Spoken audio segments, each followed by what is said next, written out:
मैं बंगाल के लोगों को कहना चाहता हूं कि इतना ही बड़ा कदम है सिटीजनशिप अमेंडमेंट एक्ट। विभाजन के बाद करोड़ों लोग पड़ोसी देश से आए, शरणार्थी आए, 70 साल से वो वैसे ही रहते रहे, कोई कानूनी अधिकार नहीं, कोई पहचान नहीं, अपने ही देश में वो निराश्रित बनकर रहे। वहां तो परेशान होते ही थे, यहां पर भी परेशान हुए। अपनी सरकारों ने भी उनकी सुध नहीं ली क्योंकि तुष्टीकरण की राजनीति करनी थी।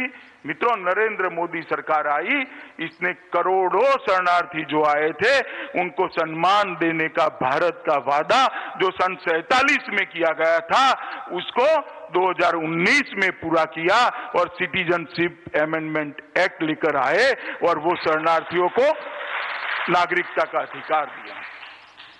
मैंने ममता जी का चेहरा उस दिन देखा था, गुस्से से लाल बबूला हो गई थी, नाम देने की, बोलने की तमीज भी नहीं रही थी।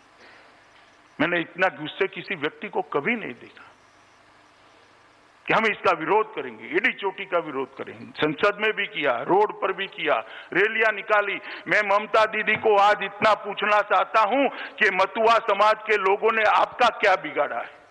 ये नाम शूद्रों ने आपका क्या बिगाड़ा है? बांग्लादेश से जो बंगाली भाई आए हैं उन्होंने आपका क्या बिगाड़ा है? उनको नागरिकता मिले इसका आप क्यों विरोध कर रही हो? उनको सम्मान मिले उसका आप क्यों विरोध कर रही हो? ये बंगाल की जनता जानना चाहती है। उन्होंने स्पष्टता करनी चाहिए बंगाल की जनता के सामने कि जो शरणार्थी आए हैं उनको हम नागरिकता देने का विरोध कर रहे हैं, इसके ये कारण है।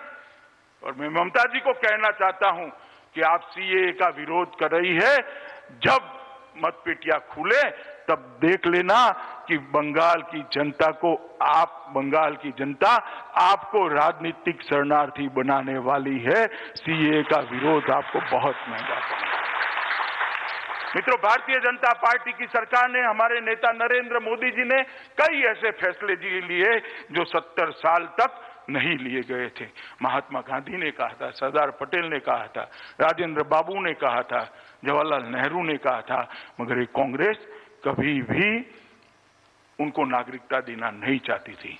हमने मित्रों 60 करोड़ गरीबों को आवास, बिजली, शौचालय, सिलेंडर, बैंक खाते देने के साथ साथ अब एक ही कमी रह गई थी कि उनको शुद्ध पीने का पानी नहीं मिलता था। मैं गुजरात से आता हूं। पहले गुजरात 80 के दशक में गुजरात के कई क्षेत्रों में फ्लोराइड हुआ करता था, आज तो नहीं है। जल संचय अभियान मोदी जी ने चलाया और गुजरात के अंदर फ्लोराइड निकल गया है। परंतु उस वक्त मैंने देखा था कई युवा 25 साल की उम्र में उनके बाल सफेद हो जाते थे, उनकी हड्डियां टेढ़ी हो जाती थी।